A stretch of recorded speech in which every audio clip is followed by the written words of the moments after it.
Hello दोस्तों, मैं आशुतोष कुमार। आप देख रहे हो सबका knowledge YouTube channel. Forms of market हम लोग थोड़ा सा बीच में स्टॉप किए थे क्योंकि थोड़ा सा प्रीवियस ईयर का क्वेश्चन वगैरह स्टार्ट कर दिए थे। खत्म हो और एमसीक्यू वगैरह देंगे और कराएंगे बहुत कुछ अभी। तो जल्दी से पहले चैप्टर को फिनिश करते हैं। तो पिछले क्लास में जहाँ पर हम लोग शायद मोनोपोली का देख रहे थे हम लोग, प्राइस डिटर्मिनेशन। तो मोनोपोली का देखे थे, बोले थे आप लोग ग्राफ बना लीजिएगा। आज मोनोपोलिस्टिक का देखेंगे। आज हम लोग price competition under the perfect competition, ये तो हो चुका था बहुत पहले ही। इसके बाद चलिए डिफरेंस बिटवीन, बहुत इंपॉर्टेंट क्वेश्चन यहाँ पर, बहुत इंपॉर्टेंट था तो पारा कर दिए, सबको पढ़ा दिए हैं।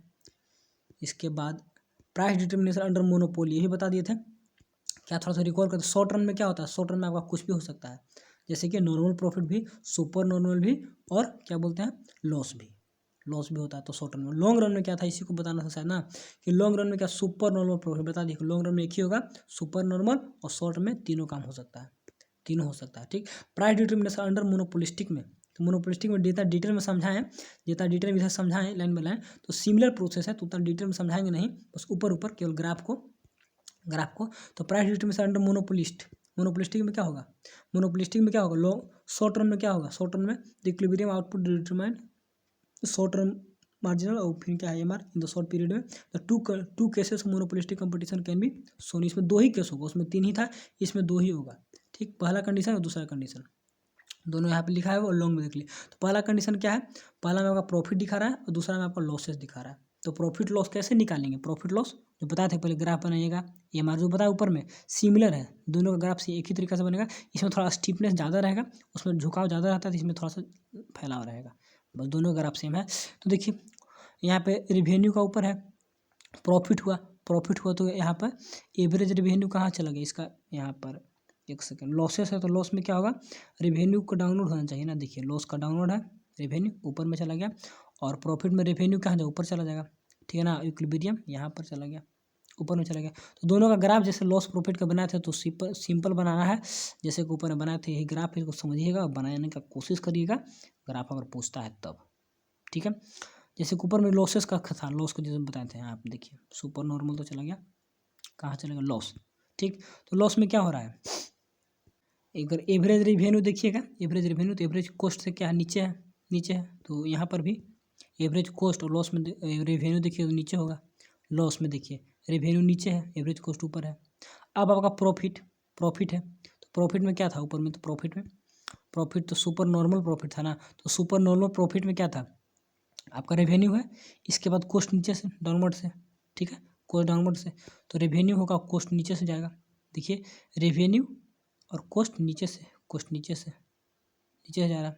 सिमिलर दोनों बनाना है, कुछ नहीं करना। कैसे बनाना वही बताए थे कि पहले आप क्या करिए, दोनों ड्रा करिए, उसके बाद इक्विलिब्रियम को यहाँ से निकालिए, उसको ऊपर खींचिए, और फिर उसके बाद देखिए, लेकिन उसके बाद एक और करना है कि इसका हम लोग क्या बोलते हैं, कॉस्ट का देख लेना है कि क्या जा रहा है, लॉस जा रहा है कि हानि जा रहा है, प्रॉफिट और लॉस जो भी हो रहा है। मैं लॉस होगा तो नीचे रहेगा, प्रॉफिट रहेगा तो ऊपर रहेगा। इस टाइप से इसको बनाना है, और माइंड में सेट कर लीजिएगा ग्राफ कैसे बनाते हैं, बना के अगर प्रैक्टिस करिएगा। लॉन्ग रन में क्या होगा, बनाना नहीं, ग्राफ बनाने के लिए बड़ी कम चांस देता है, पूछेगा शॉर्ट रन में क्या होगा, लॉन्ग रन में क्या होगा।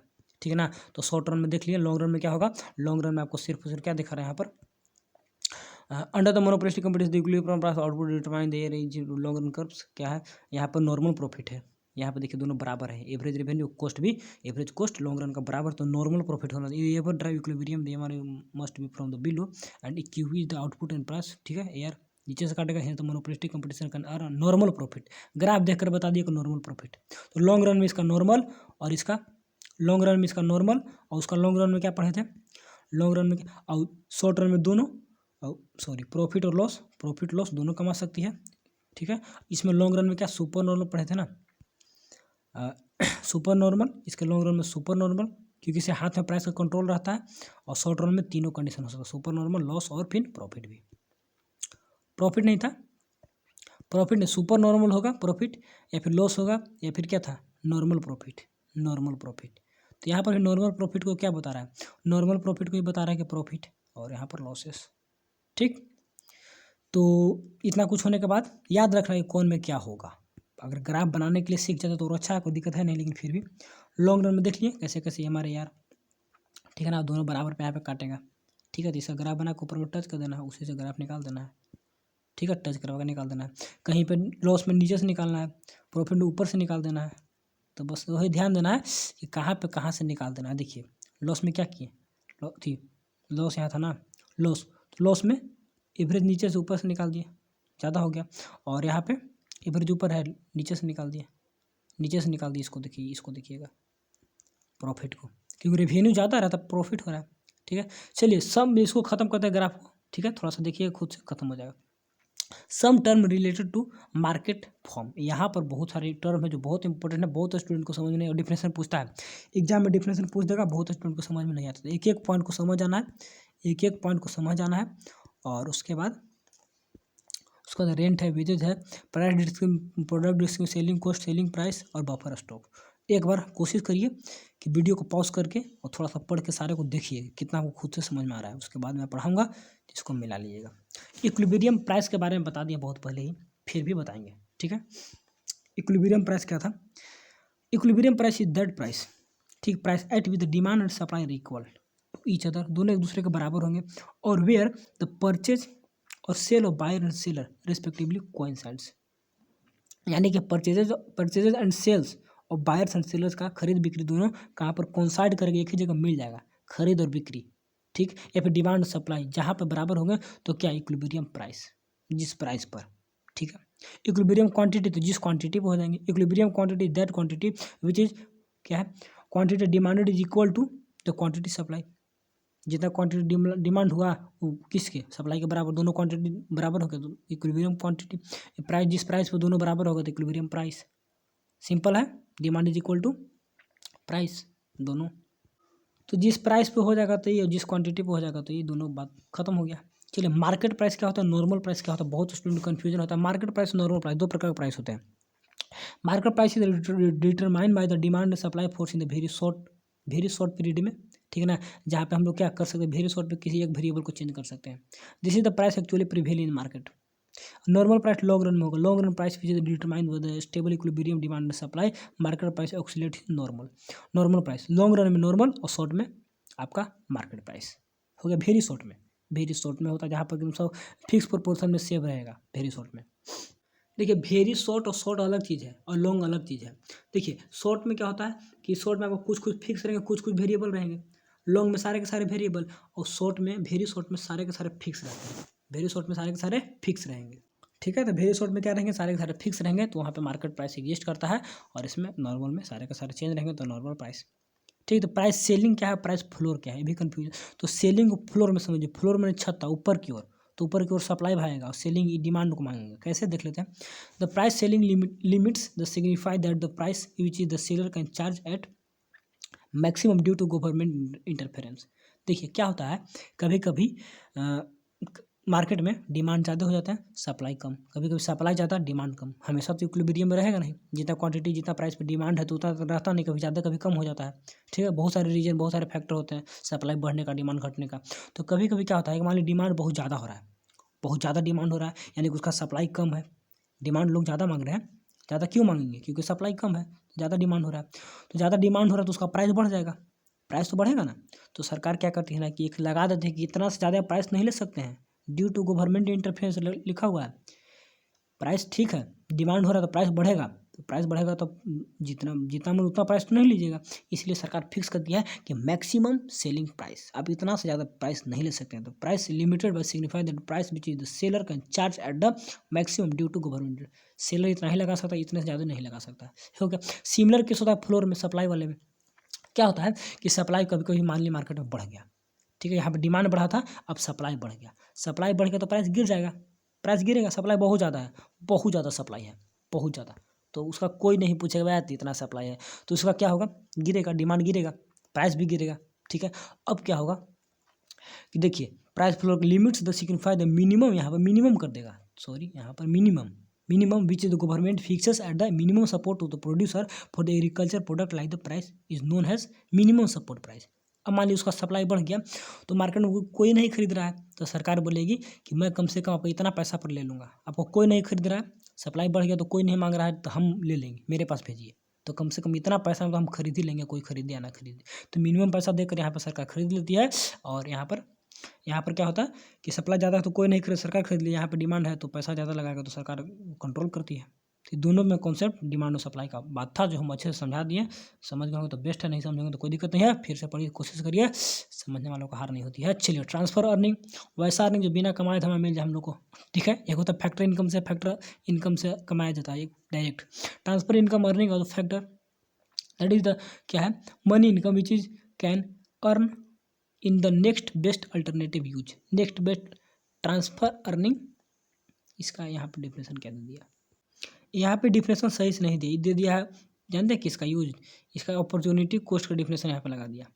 ट्रांसफर अर्निंग वैसा अर्निंग होता है जो हमको बिना कमाई मिल जाए, जैसे कि गवर्नमेंट का जो बोलते हैं एलोवेंस या ओल्ड एज पेंशन वगैरह, जो बिना फैक्टर इनकम से मिल जाता है उसको ट्रांसफर। यहाँ पे ट्रांसफर अर्निंग अलग कुछ करो, ट्रांसफर इनकम होता है, ट्रांसफर इनकम और ट्रांसफर अर्निंग, इसमें कन्फ्यूजन है, थोड़ा सा इसको देखना होगा।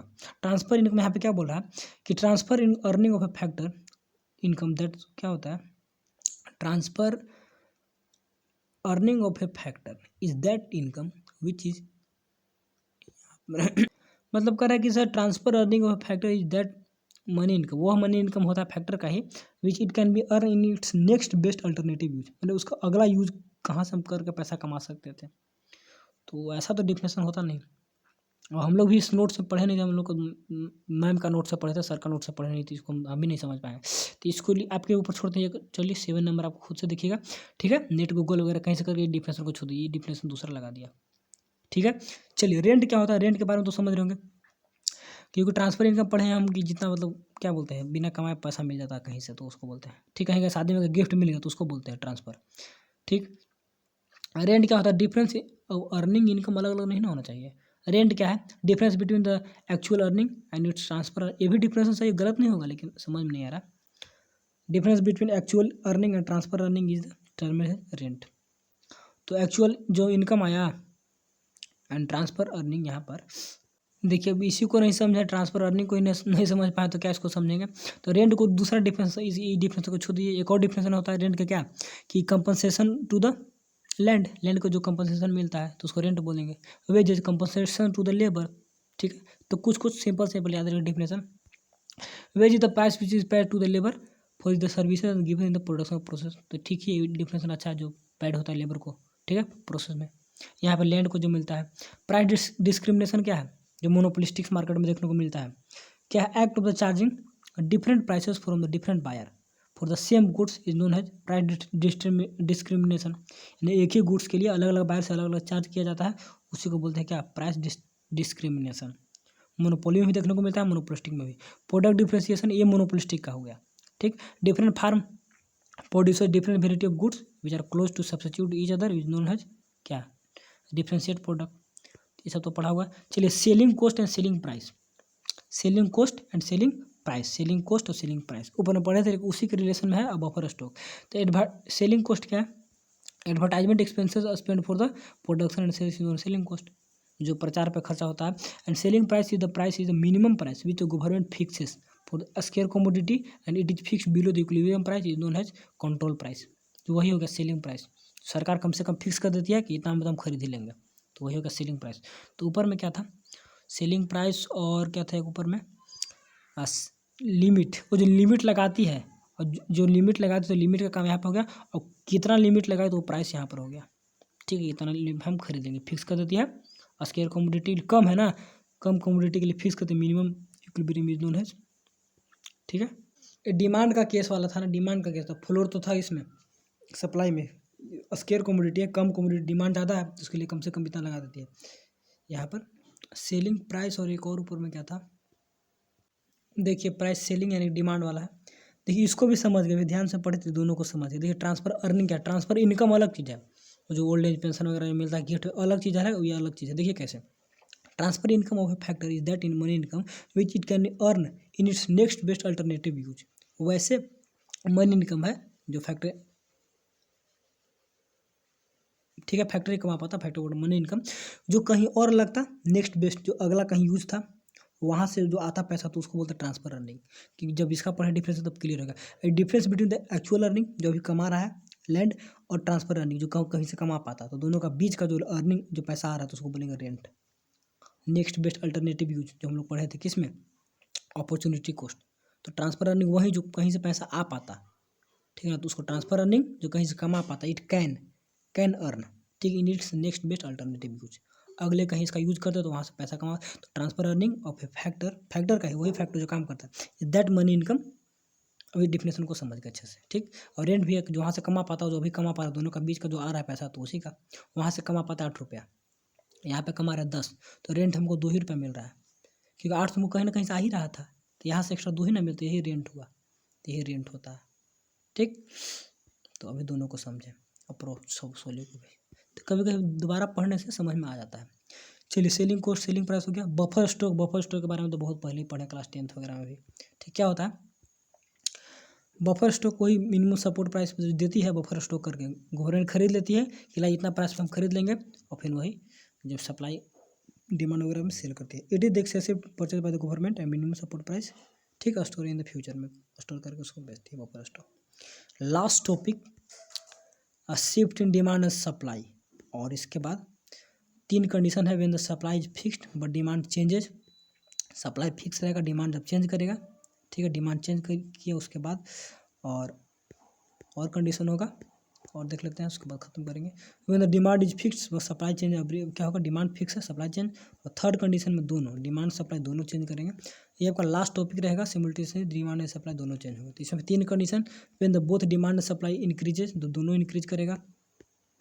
इसके बाद फास्टर इंक्रीज इन डिमांड, डिम्प्लाई थोड़ा सा तेजी से। इसके बाद फास्टर डिक्रीज, उसी में बहुत इसमें टाइप आ गया, ठीक। तो थर्ड को अलग वीडियो में हम लोग देखेंगे।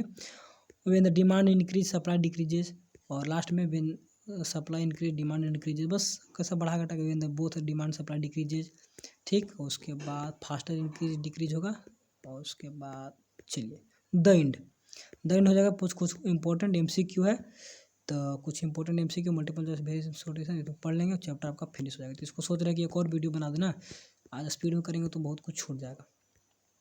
देखते हैं, आसान है, शिफ्ट इन सप्लाई डिमांड आसान है, 1-2 बता देंगे तो बाकी समझ भी जाइएगा, ऐसा बात नहीं है। Decrease in supply, increase in supply, चलिए थोड़ा सा बता ही दे रहे हैं तो बोलिएगा भैया खत्म कर दिए, जल्दी से भाग खत्म कर दिए। चलिए, shift in demand and supply, demand क्या होता है, shift in demand, shift in supply क्या होता है, इसके बारे में देखेंगे, उसके बाद कैसे एक करके देखना चालू करेंगे। देख लीजिए इसको जल्दी से।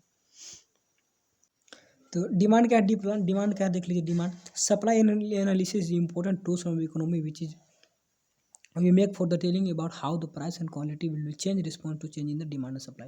डिमांड सप्लाई में कितना चेंज है, प्राइस में क्या चेंज हो रहा है, कितना क्वांटिटी में चेंज हो रहा है, इसके बारे में डिमांड बताता है।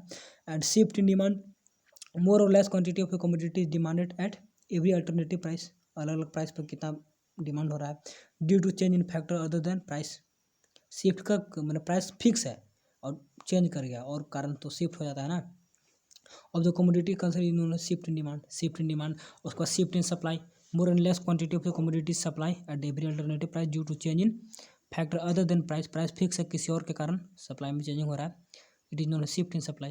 प्राइस सेम है, देखिए प्राइस सेम, किसी और कारण प्राइस सेम है और भी रीजन से चेंज होता है सप्लाई डिमांड में, तो वही कारण शिफ्ट कर जा रहा है, यहाँ था आगे शिफ्ट कर गया, तो शिफ्ट इन सप्लाई। तो एक्सप्लेनेशन में क्या है, जब इंक्रीज कर देगा, फर्स्ट केस क्या है, when the supply is fixed. ये सब आसान टॉपिक है, खुद से ही पढ़िएगा तो समझ में आ जाएगा, लेकिन फिर भी देखिए कुछ नहीं करना, जैसे जैसे कहेगा वैसे वैसे ग्राफ ड्रा कर देना है, जैसे जैसे बोलेगा when the supply is fixed, supply fixed है तो कैसे देखिए, लेकिन क्या चेंज हो रहा है, डिमांड चेंज हो रहा है, तो सप्लाई को फिक्स कर देंगे, सप्लाई का graph upward rising, demand fix है। Increase in demand, demand increase कर रहा है तो सप्लाई रिमेनिंग अनचेंज, सप्लाई को छोड़ दिए, they increase in demand, demand ने इंक्रीज कर दिया, and the demand curve equilibrium quantity both will increases, demand increase किया तो प्राइस भी बढ़ गया, यहाँ पर पहले प्राइस था और क्वांटिटी यहाँ डिमांड था इतना और क्वांटिटी भी बढ़ गया, कब, जब सप्लाई फिक्स था डिमांड चेंज हुआ। अब देखिएगा ऐसे भी सोचिए, नॉर्मल सोचिए कि मार्केट में सप्लाई नहीं है, सप्लाई फिक्स का फिक्स कॉन्स्टेंट है, ठीक, क्या हुआ, डिमांड बढ़ गया तो प्राइस तो बढ़ा, अधिक क्वांटिटी तो बढ़ा नहीं है, डिमांड लोग ज़्यादा कर रहे हैं, यानी क्वांटिटी का डिमांड ज़्यादा कर रहे हैं, तो क्वांटिटी का डिमांड ज़्यादा करिएगा तो प्राइस बढ़ेगा ना, प्राइस बढ़ेगा तो इसे करना, प्राइस भी बढ़ गया। सोच के खुद से भी देखिएगा तो बन जाएगा। इतना कुछ एक्सप्लेनेशन जो लिखा हुआ diagram, the D demand and S the supply cut each other and EO, ठीक, so the U is the equilibrium point, P O is the point equilibrium, O is the equilibrium quantity, starting वाला सब है।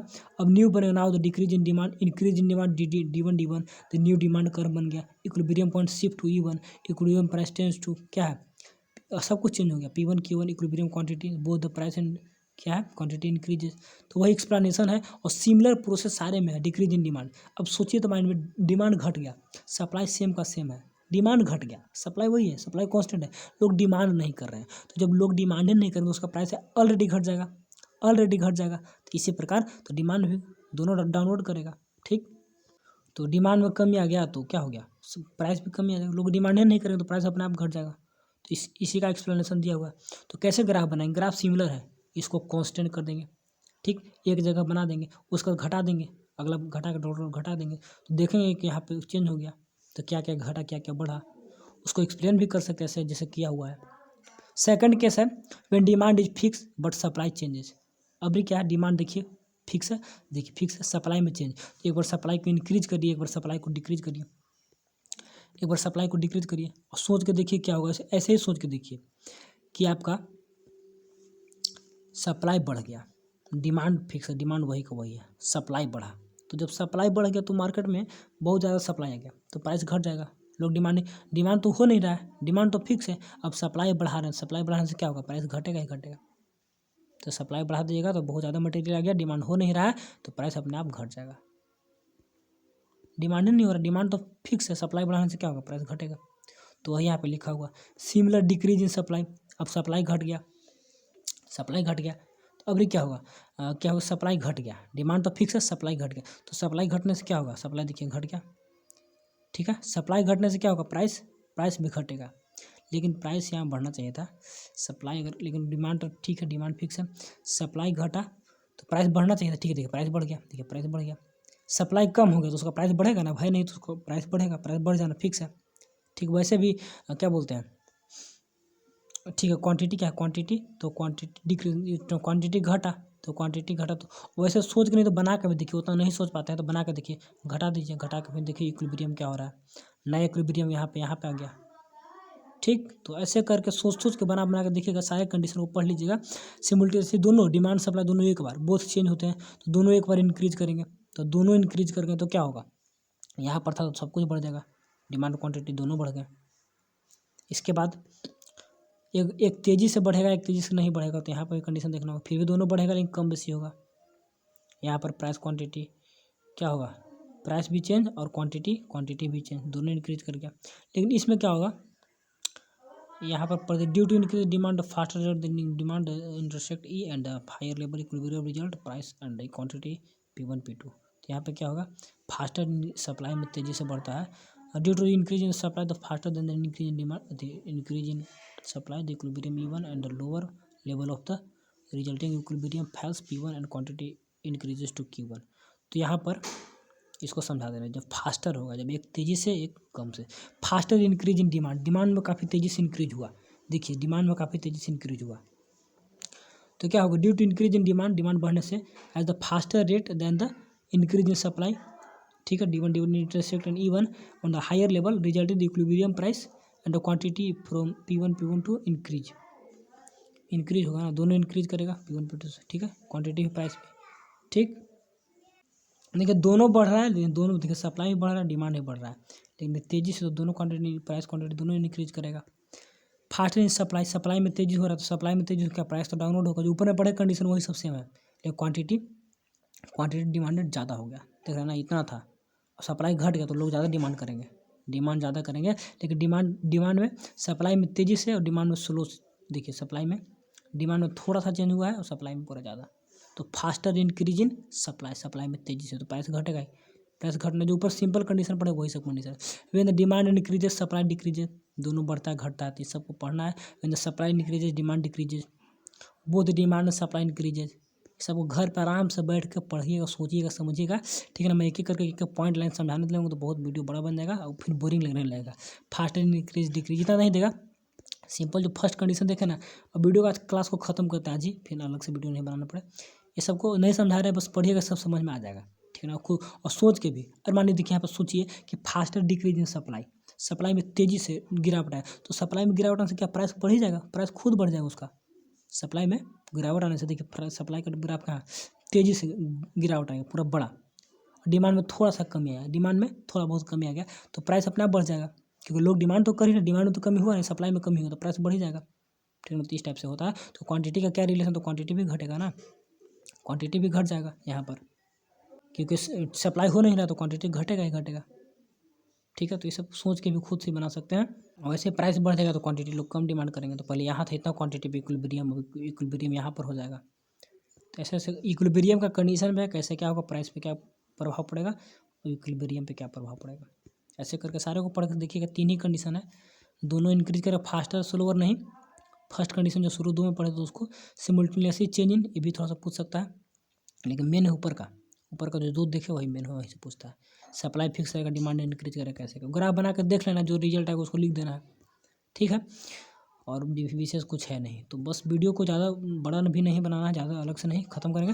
5 minute MCQ जो है इसको बना दे रहे हैं, बाकी चैप्टर खत्म ही कर देंगे, अलग से इंपॉर्टेंट MCQ देंगे। फिर अब एग्जाम आ रहा है तो जल्दी जल्दी सब खत्म करके, और चैप्टर बहुत सारे बचे हुए हैं ना, इसी में सारा टाइम लगा देंगे तो बहुत टाइम चला जाएगा। और चैप्टर खत्म करके फिर रिवीजन कराना, 1 शॉट रिवीजन देना है, प्रैक्टिस कराना है सबको। ठीक है, चलिए मोनोपोली का फीचर तो खुद से बनाइएगा, ऐसे पढ़ा दिए हैं लेकिन कोई दिक्कत है नहीं। तो क्या होगा, लार्ज नंबर ऑफ, ठीक है, 1 सेलर लार्ज नंबर, ये भी ठीक है, 1 seller large number of seller नहीं, लार्ज नंबर ऑफ बायर होता है। ठीक, free entry exist none of this, तो नॉन ऑफ दिस है, ऐसे करके आप बना सकते हो खुद से भी। ठीक है ना, market price found in, market price कहाँ पर, वेरी शॉर्ट में मार्केट प्राइस भी कहाँ पर देखे थे हम लोग, नॉर्मल प्राइस तो लॉन्ग रन में, मार्केट वेरी शॉर्ट में, तो ऑप्शन नंबर ये हो गया। ठीक है, ये हम लोग का एक बार एग्जाम में आया था सर, नहीं बना पाए थे हम, आज पढ़े तो समझ में आ रहा है, क्योंकि हम दूसरा नोट से पढ़े थे तो उसमें नहीं था, तो नोट्स को फॉलो करते थे छोड़ कर। चलिए, what the monopolist market show, monopolist क्या दिखाता है, distribution system, production system, economic development, all of these, तो सारे को दिखाएगा मोनोपोली, ऑल ऑफ दीज होगा।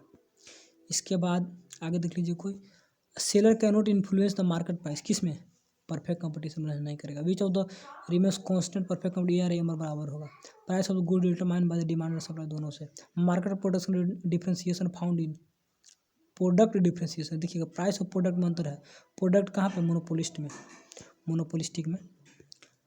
8 नंबर देख लीजिए, which of the following is true monopoly, price is maker, price distribution, ठीक है, सारे को अच्छे से पढ़िए, ऑल ऑफ दीज होगा, डाउनवर्ड स्लोप होता है, there are large number of buyer and seller, तो सारे में perfect competition only both A and B, monopolistic competition, oligopoly both A and B होगा, ओलिगोपोली में तो कितना होता है, फ्यू होते हैं ना, लार्ज होते नहीं। इसके बाद which one is the feature of monopoly, monopoly का लेक ऑफ सब्स्टिट्यूट सीखा, ठीक है, रिस्ट्रिक्शन पर, ठीक, all of these, market situation where there is only one buyer, एक ही खरीदने वाला होगा, तो यहाँ तो सेलर होता है, तो होता है मोनोप्सोनी, तो मोनोप्सोनी तो यहाँ दिया नहीं, मोनोप्सोनिक होता है दिया नहीं, तो नॉन ऑफ दी अबव होगा। चलिए खत्म, और है which of the following is criteria of market का, person seller, single price, one area, all of these होगा, which of the following is the feature of perfect competition, large buyer seller, perfect knowledge, homogeneity, advertisement and selling cost, homogeneity not feature है ना, तो homogeneity product होता है, perfect knowledge होता है, large number buyers होते हैं, एडवर्टाइजमेंट कॉस्ट सेलिंग नहीं होता है, यहाँ पर सेलिंग कॉस्ट नहीं होता है, डी गलत हो गया। 14 नंबर, चलिए 2 मिनट और टाइम इसको देख लेते हैं। तो monopolistic competition is given by कौन थे, चैम्बरलिन थे, ठीक है। The perfect commodity is determine, ये बुक से देखिए, चैम्बरलिन थे, determine the commodity the demand supply exceeds demand and supply equal जहाँ पे होंगे, in the very short period the supply will be very short में क्या होगा, परफेक्टली इलास्टिक ना, सप्लाई चेंज करेगा, तो वेरी शॉर्ट में तो सारा का सारा फिक्स रहता है, फैक्ट ऑफ प्रोडक्शन, तो यहाँ पर नॉन ऑफ दीज होना चाहिए, इसका देख लीजिए, इसके आंसर आपके ऊपर छोड़ देते हैं कि वेरी शॉर्ट में क्या होता है, ठीक। Perfect competition firm faces, constant AR, constant MR, all of these होगा, जो भी होगा, perfect competition, monopolistic competition, monopoly, demand curve of the firm perfectly elastic, यहाँ पे परफेक्ट कंपटीशन का होता है, परफेक्टली इलास्टिक, ठीक है, यहाँ पे ऐसे जाएगा पैरेलल टू एक्स एक्सिस। इसके बाद which of the component is the factor price determination, which all of these होगा, government price ceiling which is less than the decided market, option number 1 correct, देखे थे अभी, और necessary goods to make affordable common, all of these होगा, D. चलिए, तो 30 ही minute में सारे के सारे खत्म कर दिए, थोड़ा बहुत ऊपर जो ग्राफ नहीं समझा अच्छे से, उसको ग्राफ खुद से पढ़िएगा, आसान है, समझ में आ जाएगा, ठीक है, अलग से वीडियो नहीं बनाना पड़ेगा, वो चैप्टर खत्म हो गया। चलिए इसका अलग से इंपॉर्टेंट MCQ दे देंगे, उसको समझा देंगे, बाकी इसको खुद से पढ़िए। इसका आंसर देख लीजिएगा। हमको लग रहा है कि वेरी शॉर्ट में क्या होता है कि सारे के सारे फिक्स रहते हैं, शॉर्ट में कुछ वेरिएबल कुछ फ्लेवर जो चेंज होता है शॉर्ट में, और लॉन्ग में, तो वेरी शॉर्ट में हमको लग रहा है यही होगा। ठीक, तो इसके ऊपर आपको छू दिए, बाकी ट्रांसफ़र बता ही दिए, ट्रांसफ़र अर्निंग बता ही दीजिए। तो यहाँ पर तो सैटरडे की इस वीडियो को अपलोड करेंगे, संडे का आपका टाइम है, तो इसमें जो जो डाउट है उसको अच्छे से नेट से गूगल से जहाँ से जैसे क्या करना होगा उसको समझ के कंप्लीट कर लेना होगा इस चैप्टर को। इसमें 2 चैप्टर है। ठीक, तो दोनों चैप्टर को ख़त्म किए। तो दोनों चैप्टर खत्म हो, दोनों चैप्टर का मेन थीम है इक्विलिब्रियम, डिमांड सप्लाई बराबर और non competitive, monopolistics, monopoly and oligopoly. ठीक है, तो चलिए thanks for watching and best of luck.